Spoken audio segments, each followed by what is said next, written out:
हल्द्वानी येथे मल्लिकार्जुन खरगे यांच्या सभेनंतर संबंधित जागेवर गोमूत्र शिंपडून कथित शुद्धीकरण करण्यात आल्याचा आरोप भीमशक्ती संघटनेने केलाय।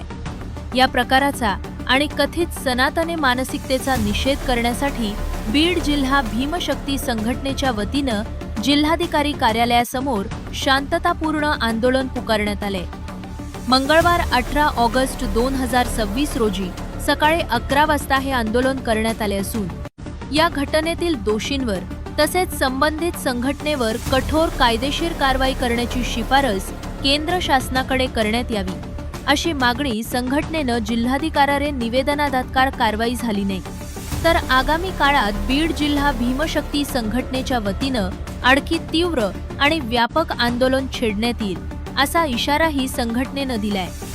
या आंदोलनाची माहिती संघटनेचे जिल्हा कार्याध्यक्ष डॉक्टर शेर खान, युवा जिल्हाध्यक्ष अमर माने आणि जिल्हाध्यक्ष डॉक्टर अमरेंद्र विद्यागर यांनी दिली आहे। या बातमीचा आढावा राजरतन डोंगरे यांनी घेतलाय। आज निषेध व्यक्त करताय, काय सांगा?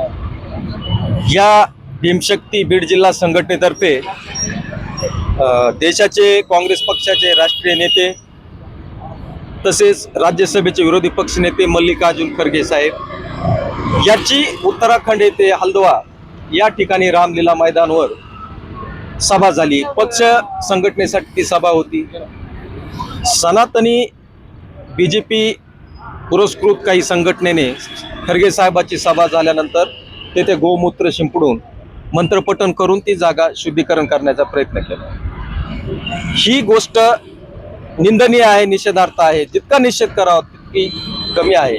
यासाठी आमचे भीमशक्तीचे नेते राज्यसभेचे खासदार आदरणीय चंद्रकांत हांडोरे साहेब यांच्या आदेशाने आम्ही पूर्ण महाराष्ट्रात प्रत्येक जिल्ह्यात कलेक्टर ऑफिस समोर एकाच दिवशी या गोष्टीचा तीव्र निषेध करण्यासाठी सर्व भीमशक्ती महाराष्ट्रातली रस्त्यावर उतरलेली आहे। आता काय मागणी असेल? आमची एवढीच मागणी आहे की बाबासाहेबांनी जी घटना दिली त्याचा मूल मंत्र आहे बंधुत्व समता। जर समताच या देशात राहत नसेल तर आपला भारत देश बीजेपीचे मोदी सरकार म्हणतंय की 2047 मध्ये महाशक्तिशाली होईल। जर ही समताच जर भारत देशात राहत नसेल तर 2047 सोडा 3047 पर्यंत पण भारत बलशाली होऊ शकत नाही। तर सर्वप्रथम अस्पृश्यता दूर करून बाबासाहेबांनी दिलेल्या घटनाप्रमाणे सर्व ह्याच्यात समानता राहिली तर आपण निश्चितच आपला देश पुढे जाईल। त्यामुळे असं या सनातनी हिंदुत्ववादी बीजेपी पुरस्कृत संघटनेचा आम्ही जाहीर निषेध करतो।